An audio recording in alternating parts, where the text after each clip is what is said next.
Hello everyone, Rurikhan here, and today I'm going to be bringing you my own version of the SWTOR review. And you guys might be wondering, what do you mean, your own version of the SWTOR review? Well, it is going to be a freestyle review, which means there is no script, and the objective of this review is not to assign a score to the game's graphics. It's not to assign a global score to the game so that you guys can compare it with other MMOs. No, the objective of this review is to simply inform you and tell you about features of the game, what's good, what's bad, so that you guys can make the informed decision of whether or not you want to play this game.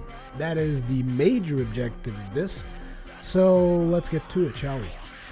Before we begin, I would like to just let you guys know how far I am in the game. I'm like at Belsavis with a smuggler, level 48 or whatever. The only one thing I feel that I still haven't done is the Ilum zone and operations. However, having said this, I have been to Ilum. I have seen Ilum. I've seen kind of how it works, and operations don't seem to be that much different than raiding in other games. So I think I can pretty much give you guys an informed opinion on that as well. Anyways, let's begin. The very first things I would like to address is this MMO's launch, which in my opinion it failed miserably on several aspects. It was also good on other aspects. So in my opinion, one of the major gripes I've had with the game is the simple fact that with the early access, the way they did the early access to the game was extremely unfair, and basically not everyone got access to the game at the same time. Now, to me personally, it wasn't a big issue, despite the fact that I've kind of been active in protesting with that particular thing. It wasn't like a big issue because I wasn't making a run for level 50 or anything, but anyone who was, and pretty much an MMO is, I mean, time is money in an MMO. And if someone is ahead of you, and you are just like, you know, a meta gamer full out, you're gonna have problems with that, and several people should have had problems with that. But then again, it's just a simple matter of not everyone had access to the game at the same time, and I think it's unheard of. I think pretty much regarding MMOs, it's pretty much been global releases, and everyone has had access to the game from day one. So it was just something I thought I'd bring up.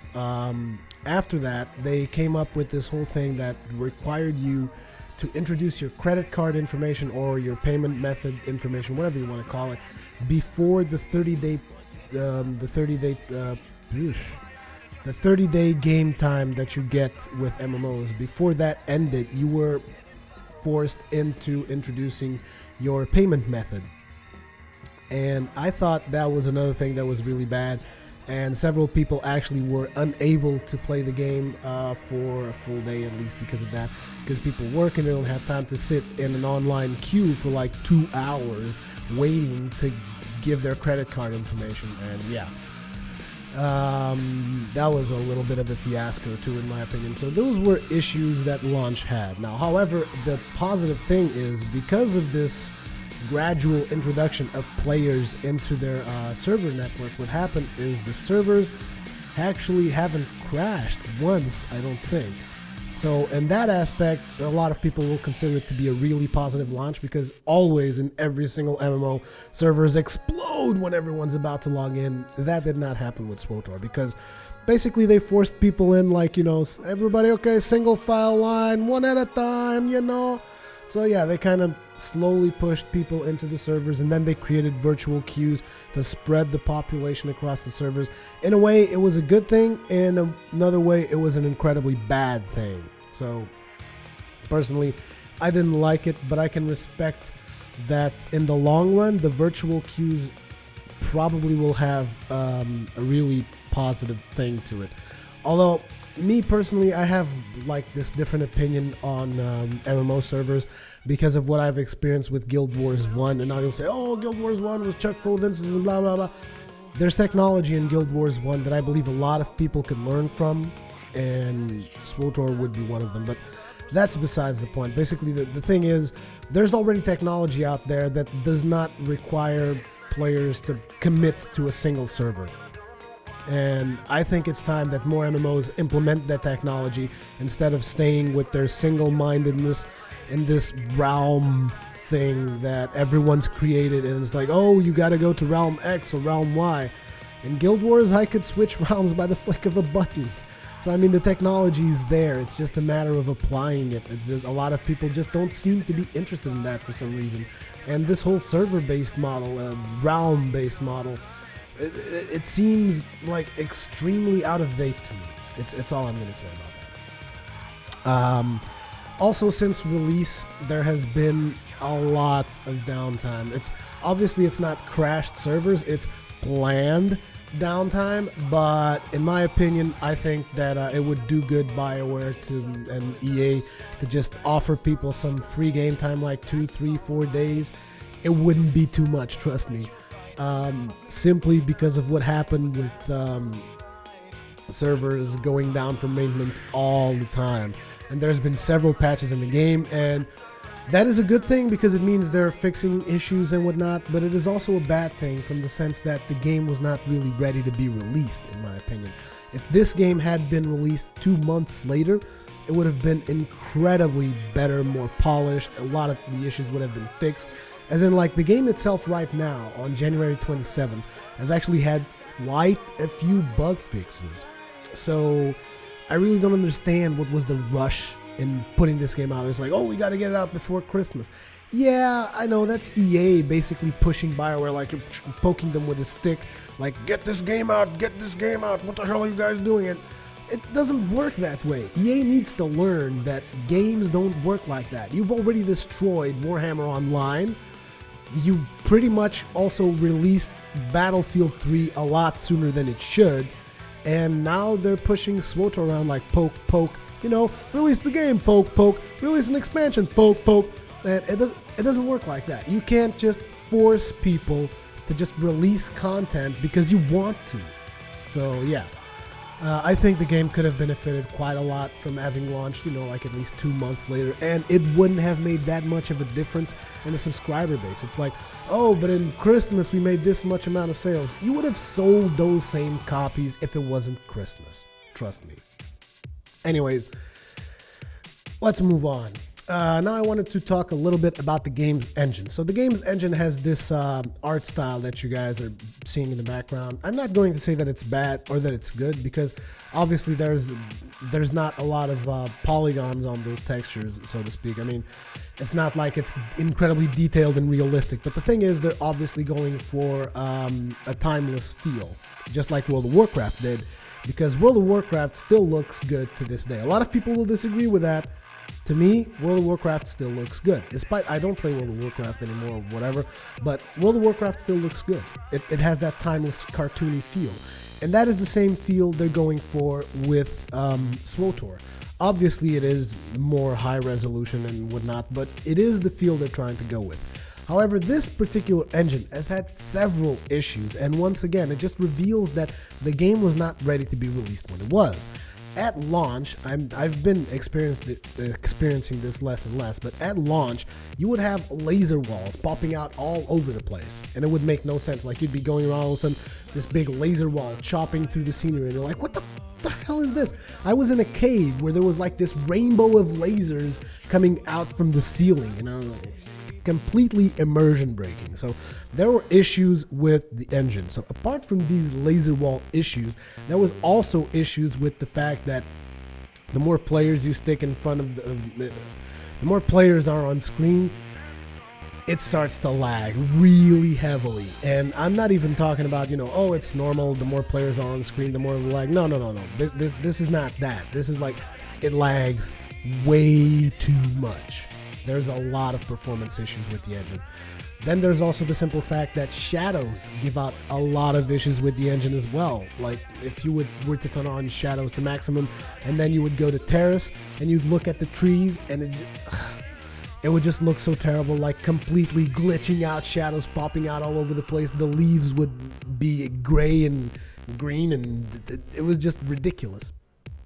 So, several issues with the engine, and on top of all that stuff, what happened was, on release, the game had no anti-aliasing. And you're like, really? No anti-aliasing in a game that's being released in 2011, damn near 2012? No anti-aliasing. How does that work? Yeah, so engine didn't come out with anti-aliasing. Sure, you could force it through unofficial means, but I'm not going to go into these unofficial things because there's a lot of games that could be fixed with mods and whatnot. But that's not the point. So game had no anti-aliasing, and it also had and it still has to this date, January 27, no high-res textures on your character unless you're in a dialogue. That's right. The character textures that your character has are the medium textures. There is no high resolution textures available for you to play with because the engine is not optimized. The engine has problems. The engine already lags like hell. And if they were to put high res textures, the engine would lag like with 5 players on screen, most likely. So lots of issues with the engine that they still need to sort out. But the biggest problem with SWTOR's engine is something that they were probably gunning for, which was massive multiplayer world PvP. They can't really do that because of this engine. Like, I was in Ilum with the Guild Bruin. We were making like a guild meeting type of thing, going through Ilum, playing around and whatnot. And we just got 100 players in there or something, and the game would explode. It's like I was literally running the game at 1 frame a second. And before you guys start saying, oh, your computer is just crap and blah, blah, blah, have an AMD Phenom 2 3.5 gigahertz processor, 16 gigs of RAM for video editing purposes, and 6870 ADI. And I know that the game is optimized for NVIDIA, which is another thing. I mean, if you make an engine, you should optimize it. At least the 2 manufacturers, please. I mean, I know that you already don't want to support just about anything, but at least optimize it for the 2, for ADI and NVIDIA, please. I mean, it's not too much to ask. So yeah, that's the engine. But obviously, with everything that's bad, it also comes a couple of things that's good, which is the engine itself looks good to me. It doesn't look bad. I like the art style they're going with. It looks perfectly fine to me. Lightsabers look awesome, and you just gotta love lightsabers. The dialogues, they look pretty decent. There's no issues there. And the animations are extremely good as well. I mean, there's some animations that are like a little bit lackluster. Sometimes in dialogues, you'll see a couple of animations make no sense. You'll see people running through lightsabers, but still, the animations are quite acceptable if you consider the scale that's behind this game. Like, I've been playing the game for tons and tons and tons of hours with different dialogues all over the place, so I can understand that some of the dialogues have a little bit substandard animations. I would have preferred not to, but obviously you can't have everything. There, at a certain point, there's got to be there's got to be something that you gotta give. You just gotta give some leeway to allow something else to grow. In this case, it is, you want more and more epic quests and epic dialogues and all that stuff? Well, we're gonna skimp a little bit on the animations. It's just something that happens with games like this. So that is the engine. Now let's talk a little bit about the combat. So how does the combat work? Well, it's a targeting based system, much like World of Warcraft. And people go, oh, it's nothing like World of Warcraft. You're wrong. It is exactly like World of Warcraft, with a couple of things in between that are not like World of Warcraft, but whatever. The basic structure of the combat is still pretty much like World of Warcraft.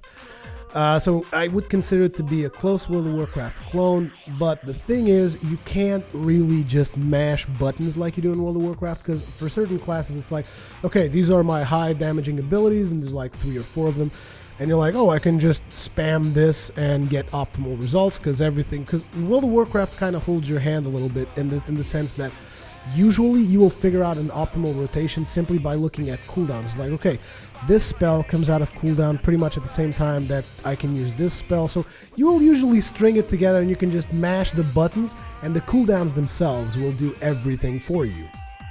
However, in this game, it doesn't work like that. You gotta kind of find your own rotation and stick to it, which is good. It requires more skill than World of Warcraft. Also, there is no macros at this point in time, which means you can't just pile a whole bunch of skills onto a macro and then just smash that macro all the way until shit gets done. So in my opinion, that is good. However, for certain classes, I've noticed that the game gets a little bit hard to kind of figure out your rotation and to use it optimally because it requires several key presses. Like, okay, now I got to do this, and this activates this, and that activates the other thing, and now something procced, and I got to do this, and I got to move behind the enemy for this particular move, and this and that. It's a little bit more complex than World of Warcraft, and I like it. However, with this comes problems, which is when you look at World of Warcraft, one of the things that it has really, really good is the responsiveness. Like, you press a button, something happens immediately. There is no delay, okay? In this game, it doesn't work like that. There's like a little bit of delay. It's not as responsive as World of Warcraft. Sometimes you'll be mashing a skill, all of a sudden you need to switch to a different skill. You still be doing the skill that you were doing before, and you're like, come on, switch, do this other thing. It's not as responsive, and I believe they're actually taking actions to fixing that. So basically, it just needs to be a little bit improved, but it is a pretty solid combat system. However, it is obviously not an original combat system because it's been done to death with World of Warcraft. So if you were kind of expecting a lot of originality here, in my opinion, it's just not there. Again, this is my opinion, just bear in mind, a lot of people might have different opinions, so whatever. Next up, the combat is incredibly satisfying, though, obviously. I mean, because World of Warcraft combat is satisfying. This one, it feels a little bit more satisfying from the sense that the animations are more worked on. There's several characters with really cool animations, like, for instance, I've played Smuggler, and I'm currently working on a Shadow, so it's kind of like, I like the animations of those characters. I like the Smuggler just basically going up behind someone, pulling out a shotgun, blasting them in the face. It's just, it looks good, okay? It looks really good, and it's incredibly immersive. The sounds are spot on. You got the blaster sounds, you got the lasers, the lightsaber sounds, you got all of those amazing Star Wars sound bites, and it looks pretty sweet. However, I mean, it is good, but the simple fact that the responsiveness issue that I was talking about, it makes it not stand out that much above your average MMO, you know, because it's like, yeah, it's good, it feels nice, but it's not amazing. That's the thing, okay? It is good, it feels nice, it could be more responsive, but it's not amazing. It's not like this giant leap forward that, for instance, other MMOs like Terra apparently promise to be. I'm not saying that Terra is going to beat SWTOR combat-wise, because I don't have a beta key, I can't test it out, but that is what they're trying to do. They're trying to leap forward, they're trying to go for this system that doesn't have a targeting, and I like that. I kind of like that. It reminds me of games like God of War, and so whatever. Something else about the combat is that certain skills have a requirement, like, you know, like the Rogue's Backstab has a requirement for you to be behind character and stuff like that. And sometimes these requirements don't seem to work very well. Same thing for skills like Cheap Shot that require your target to be incapacitated. And these skills sometimes don't seem to work very well because of all the pushes and force push and force sleep, and that kind of stuff seems to mess a little bit with the system. So it also requires a little bit of optimization there. There have been several instances where I've been behind mobs mashing my shotgun button, and it's like, no, the target is not, the conditions are not met, or something like that. I'm like, I'm right there behind them, just shoot the bastard. No, nothing happens. So there's also a couple of things there that could be improved. But now, stepping away from just your own class, you will soon realize that certain classes, that there are several balance issues in SWTOR, as far as I can tell. And I'm not going to get too much into that because I don't do a lot of PvP and I haven't been to operations yet, so I can't really just say, oh, the balance is completely broken. But one thing is for certain, which is if you go into a war zone and 60% of the individual, well, not 60% because one of the teams might be Republic or whatever, but basically 60 to 70% of an Empire team, if they're not composed of Inquisitors, I'll be surprised. It just seems that there's something broken with Inquisitors. They're just way too strong, like their CCs and shit is just retarded. So there's still a couple of balance issues I feel they need to iron out, but it's like, at this point in the game is just released. It's to be expected, but I just want you guys to be aware of that. Something else now, stepping away from just your one class, is companions. So this game has a companion system, and it kind of makes your standard MMO grind a little bit more tolerable. However, it also means that you're incredibly dependent on your companions. So under no circumstance will you actually have like, if you're soloing, you will not have a decent leveling experience unless you have at least one of your companions with you, or unless you're playing with another player or something like that. But if you're soloing, you become dependent upon your companions. So in a way it's good, in the other way it's bad, because sometimes you just want to send all your companions out on missions or crafting or whatever, and you can't because you need them to actually level.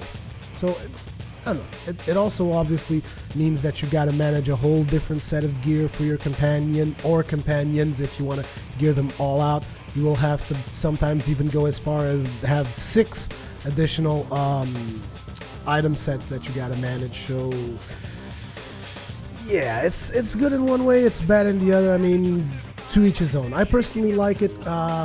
It's just that when I don't like it is when I have to do inventory management. It's like, okay, this thing needs to go to this companion, and oh, this companion's out on the mission, so I gotta wait until he gets back and then equip him. And there's good things and bad things. Like, for instance, if I could equip my companions when they're on missions, and there's no reason why you can't do that, like let's say I'm on the ship and they're just like crafting in the station or something, why shouldn't I be able to equip them and stuff? I mean, it doesn't make sense. Because, I mean, they should just allow you to equip your companions whenever, and that would fix a lot of problems for me. It really would. And as we're talking about items, I would also like to get into the whole item customization thing. And I think that this game does a really good job of, there's these mods that you can put into items, and certain items are like orange, and you can pretty much take those items all the way up to end game by constantly changing the mods in them. Like, let's say, okay, I have this really cool lightsaber, I really like the hilt of this lightsaber. Well, you can keep it pretty much forever as long as it's an orange one. It's just like, okay, switch the crystal, boom, switch the hilt, boom, switch the... You can switch parts on just about every piece of gear. Like, let's say you have a chest piece you really like, awesome, keep it, whatever, use it all the time, and switch stuff around. So it is a really neat customization system, and I enjoy it. And usually in every single planet there's like a mods vendor to keep your mods up to date, so that you can pretty much keep updating your orange gear and you don't have to switch gear all that often. It is a way to kind of make you look good, make you be pleased about the way your character looks instead of looking like a total clown. Without also needing you to all the time be switching gear around. Like, I have a blaster that I've been using for like, I don't know, 15 levels or something like that, just because it's like, oh, switch mod in, switch mod out, switch mod in, switch mod out, and it just keeps looking good. So yeah, that is something that I think is also really, really well done.